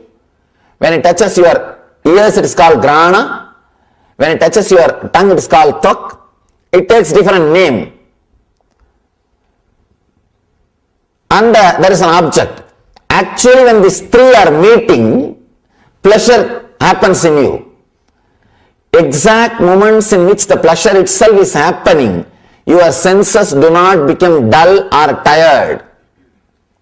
But when you try to fantasize and keep yourself in that same excitement, that is the moment your senses become dull. Understand, this secret will help you how to go beyond the senses without missing the pleasures. Let me be very honest. People come and tell me, in this young age you became Swami, they feel very sympathetic. But I tell you honestly, I feel sympathetic towards you. Arey, this guy is still suffering with the body, still caught in the world, and do not know the intense pleasure or bliss which you achieve when you don't live inside the senses, when you don't receive the pleasure. Understand? In your case, you may receive the pleasure through the eyes few minutes per day. Few minutes in your day, you may see some good scenes which you really enjoy, which you want to see again and again, but you spend whole day sitting inside your eyes. What I mean by the word sitting inside your eyes and spending whole day is, you can see, even while you are not enjoying the pleasure or beautiful things through your eyes, lot of things will be crashing inside your eyes. When your eyes are closed, you can see constantly the scenes which you want to see or which you saw will be crashing unnecessarily. That is what tires your senses. That is why, let me give you one more important secret. This is also from Patanjali. Person who is filled with fantasy will not be able to enjoy the reality. Person who is constantly fantasizing even about sex will not be able to really enjoy the moment if it happens in physical level. When in physical reality, when the other person is there, he will not be able to enjoy. Same way, the person who is constantly fantasizing about food will only fill himself. He will never feel fulfilled. You see, filling yourself is totally different from feeling fulfilled. A person who feels fulfilled will never fill himself. The monks in Jaina tradition or the Vedic tradition are not supposed to accept food specially cooked for them. They are supposed to cook and eat. The reason, you will feel a little tired and eat only once or twice a day. And if it is ready-made, directly available, hot, and everywhere, you will think, why not one more? And the size they serve, God, I can't imagine. And they tell that this is a medium size. Understand, you are not enjoying food. That is the truth. See, muscles are the place where you store the memory. Understand? You can't think by forgetting your body. Try to imagine, try to visualize your body is burnt, you don't have a body. And try to think, you will not be able to think even one thought. To burn the samskaras, there is a beautiful technique. In Jainism and Buddhism, both religions uses the technique. Sitting and visualizing as if your body is burnt. You don't have a body. You may think how that can remove the samskaras or engrams. Because your muscles are the place where you store your memories. From where you retrieve the memories. Now, understand these few things, then you will be able to correlate and see. You start storing many memories inside your senses even while you are not using them, while you are not deriving pleasure from them. For example, your memories about food, even while you are not eating, is getting stored inside your senses, and when really food comes in front of you, you think you should finish at least this much. And try to grab, try to fill, with the idea you will have more pleasure if you eat more. Understand? Only while you are thinking, you will have more pleasure if you think more. but not in living. In fantasies, if you fantasize more time, you will have that excitement. But in reality, it is not true. It is not based on quantity, it is based on the quality. In fantasy, it is based on quantity. In reality, it is based on quality. In fantasy, your pleasure about eating or sex or listening, you always think, oh, I receive pleasure by listening to one song 5 minutes. If I listen for 3 hours, then I have 3 hours pleasure. No. 5 minutes you are receiving pleasure because those 5 minutes you are intense. Try to do that same thing for 3 hours. What happens? But in fantasy, you always calculate based on your logic. In fantasy, you are not in reality. You conveniently forget important data. You conveniently forget many important data for pleasure.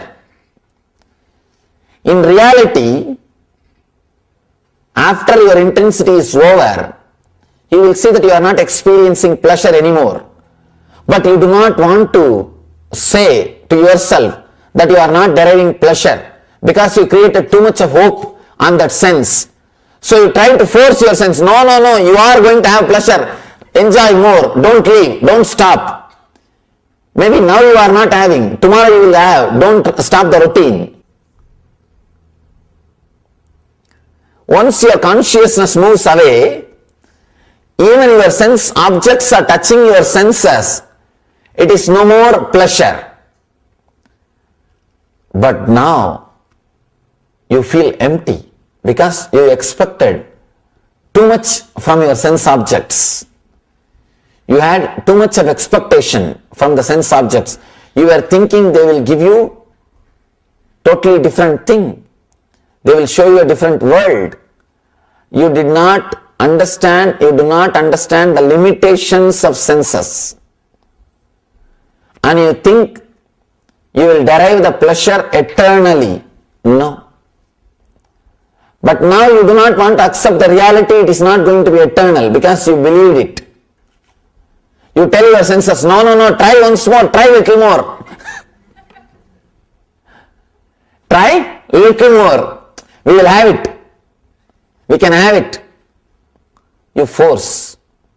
The forcing happens because you have more memories about those sense objects or those pleasures, then you can enjoy. You have more memories than your capacity. That is where the difficulty starts. Actually, living the simple, innocent life, when your senses wants to enjoy, you come in contact with sense objects, and your senses are enjoying, and the moment you feel that you know this joy, and you relax, and the sense objects also relax, is such a beautiful experience, such an innocent phenomena. It is so beautiful, it will only enrich your senses. You will never feel tired. But our lives are not so simple. Our lives are not so simple. We do not let go so easily, so freely, so joyfully. We catch, we hang on. Even after our senses are telling us, enough, we are done, relax, you say no. Who said? Once more. Let's have once more. Just trying to be more greedy because of too many memories recorded inside the senses. Here only we create problem. And not only that, staying inside those senses when it is not necessary also. Because half of your energy is sitting with your eyes, half of your energy is sitting with your ears, half of your energy is sitting with the tongue, half of your attention is sitting with a touch, then how do you think you will feel fulfilled with one sense? No. So Mahavir, when he says here, go beyond five senses of touch, smell, sight, taste and hearing, he is not telling you to kill the senses. He is telling you to live inside only when it is required. You may ask how to do that. How to do that? The best way is whatever you are enjoying, be intense so that your whole attention comes away from other senses. Now if you are sitting and seeing me, visualize for a few minutes, I will not do anything except seeing. Let your whole being become seeing. Let your whole energy be in only in eyes. Visualize clearly you are nothing more than eyes, nothing but eyes, just eyes. Forget about all other parts. Visualize there is only two eyes on the sky and seeing me, seeing what is going on. Forget all other senses.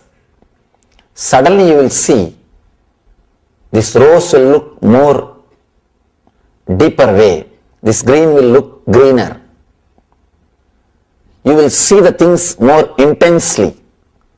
You will see the things deeply. You may not need these focus lights. You need these focus lights because you have lost light in your eyes. Your seeing is corrupted. Your seeing is covered by a film of thinking. You have always a film in front of you which is called thinking. As long as you have that film, thinking film in front of your eyes, you will never be able to see. You will never be able to see the reality. Anything, same way. Sit in your chair and touch something for 5 minutes and visualize that you are alive only in that few inch space.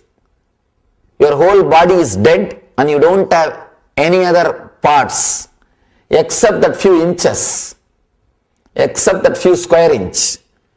Be alive only on that. Suddenly you will see your whole attention and energy is gathering towards one sense. This is what we call pratyagara, means moving away from unnecessary senses. Yes. So now we'll have to interrupt this beautiful satsang where Swamiji spoke about how to detach from the senses, that vairagya. And Swamiji has given many techniques to detach ourselves from the senses, including the last one, pratyahara. And let us practice and start living these powerful cognitions that Swamiji has given. And if you want to manifest any of these powerful cognitions that you have listened to throughout the day, this is the best time, as now we are going to be moving into the darshan preparations and then the darshan itself. Swamiji himself is going to be coming and blessing each and every one of us with the boons and blessings that we want to manifest. So put your prayers forward in the Zoom chat or in the YouTube chat, and you will get the direct dictated responses from Swamiji, and you can get blessed to manifest anything else that you want in your life as well.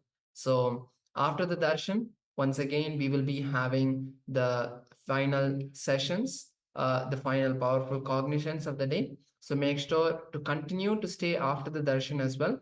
But now let us move to the darshan preparation and get ready to receive Bhagavan Paramashiva manifesting through the Supreme Font of Hinduism in our life today. With how your desires, how your wealth, both should be spent. Good, that's right, Vishwanathanaya.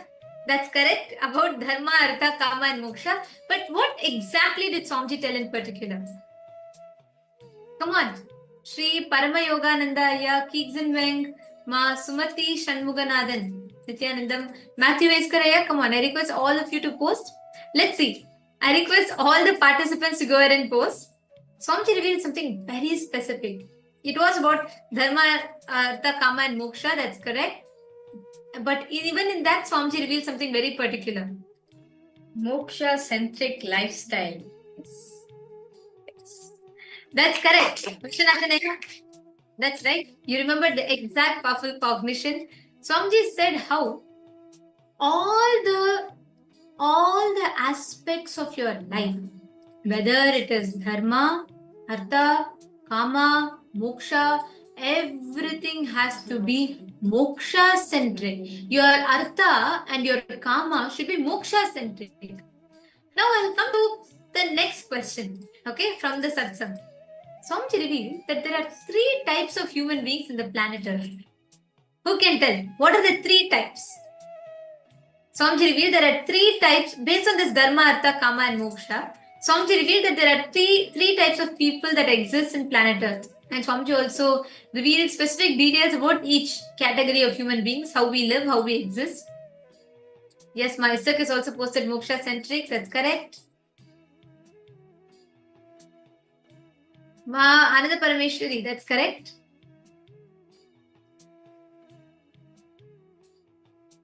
Come on, I request all participants to post. What's the 3 types of human beings? Swamiji said 3 types of people are there. Okay, Sattva, Rajas, Tamas. Okay. Swamiji revealed some categories like rarest of the rare, and I'll also give you all a hint. Swamiji said one category is like salt of the planet Earth, like rarest of the rare. And then Swamiji said one more is like 99% of. Ananda Parameshwari remembered correctly. Yes, Swamiji said cattle, the human cattle are 90% of people. Actually, Swamiji said very easily 99% of the people or 90% of the people are human cattle category, where whole life is just centered on artha and kama. This is 90% of the people who constantly football themselves between artha, which is wealth, and kama, the pleasures. What is the second category? Which is there, rare, but it is still there, like very few. What is its second category? Ananda Parameshwari, come on. You're posting, but Ananda Parameshwari, excellent. It really shows you're internalized, you are remembering, you're cognizing what Swamiji is saying. Okay, come on. What is its second category of people? The first one is human cattle, which is 90% of the people, because all the human beings who waste life running behind material pleasures or who think wealth is everything. What is that second category? Vishwanathan, why don't you guess? Okay, as I was posting, I think you're posting the 17 words, but it's excellent. You are able to remember so many words that Swamiji revealed very precisely, which really shows how much you're internalizing, doing the manana of what Swamiji revealed. That's beautiful. Okay, the second, Ma Teresa, that's also correct, but I think you're talking about the Apta Kaman and Anma Kaman. Okay, I'll tell you, the second category of people that Swamiji revealed, first one is human cattle. Human cattle is the people who constantly only live their life based on artha, the artha and kama, means the wealth and pleasures.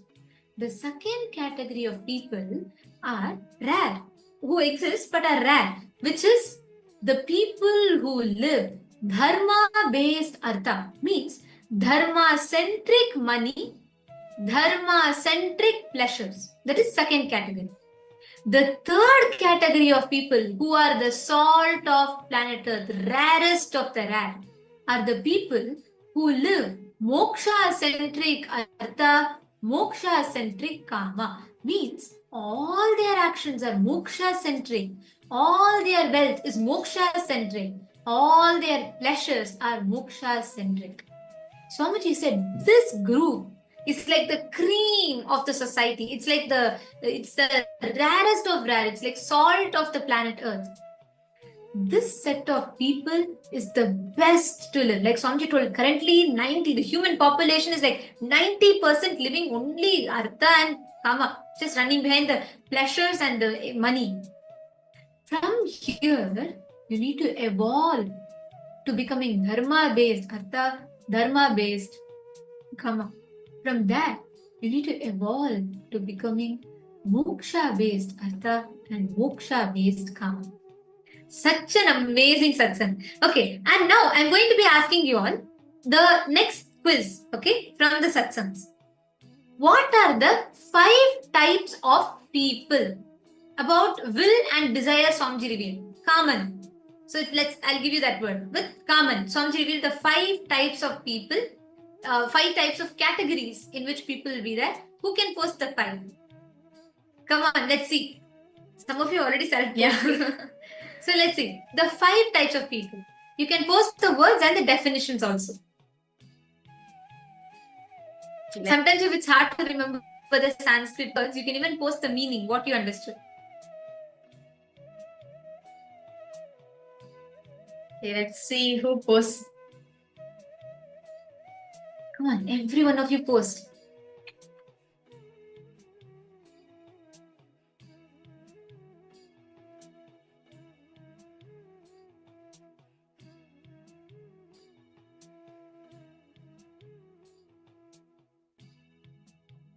Yes, I request all persons post. That's whatever you understand. What Swamiji said, 5 types of desires. Request all of you to post. Go ahead, whatever you feel.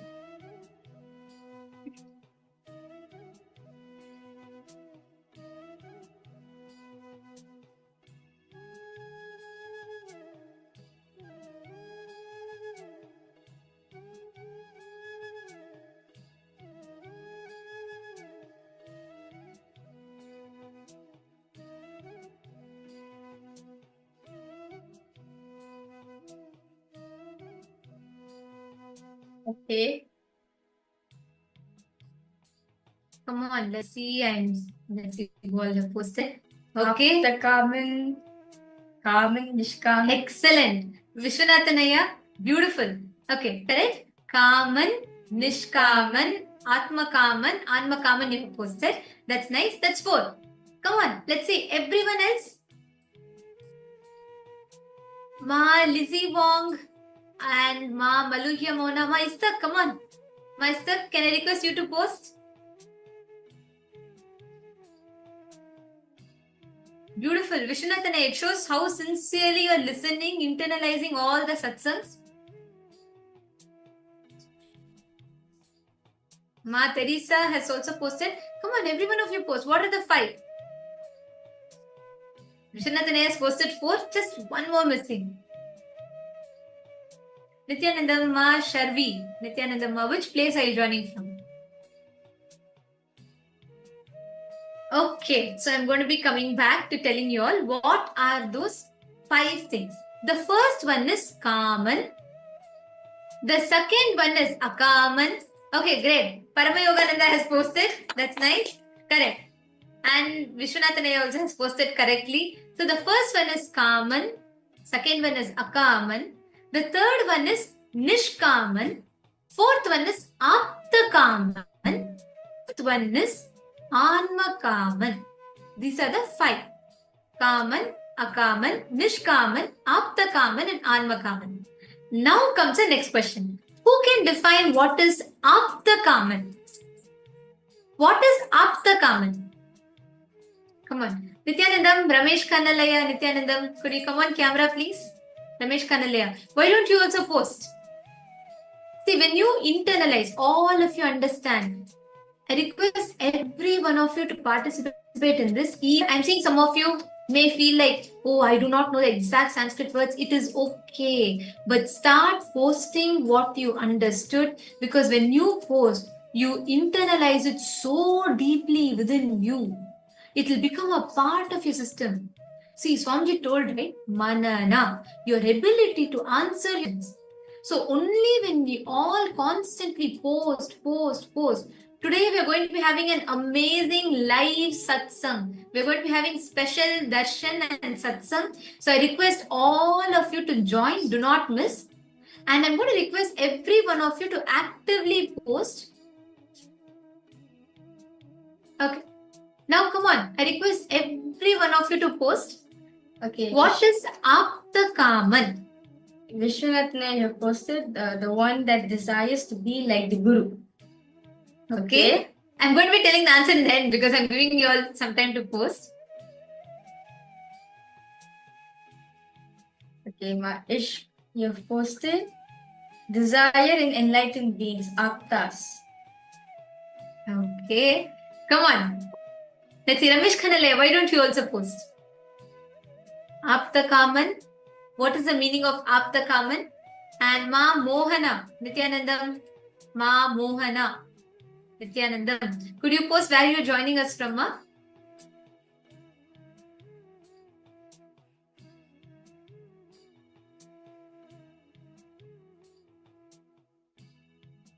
Come on. I request every one of you to post.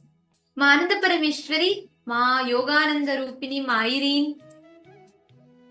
No issues, Ma Mohana. But where are you joining us from? Which place are you joining from? Great. Okay. Correct. So Vishwanathanaya and myself, both of you have posted it correctly. The person who is Apta Kaman are the people who are deciding to manifest, like be like their Guru. That is what is Apta Kaman. So Kaman, desire. Like the regular, the human, this is like the regular people, the large chunk, the common mass, which has desires. And the second one is Akaman. Akaman is anti-desire. Means people who are against, not beyond desires. No. People who want pleasure, but they don't want to take responsibility for it is Akaman. Means they want to have the pleasure, but they'll be against the desires, against the pleasures. That is Akaman. The third one is Nishkaman. People who enjoy the desires, but without having the toxicity of hatred, self-doubt, self-sabotaging, without any of these patterns, dropping all the toxicity towards the desires and enjoying the pure desire as it is Nishkaman. Yes. And then next we have is the Aptakaman, where you have the desires, like how our gurus, enlightened masters have. For example, like how Swamiji is there. For example, Swamiji experienced Agnigiri Yogisha. The same desire you have to, based on the Aptas. There's the Apta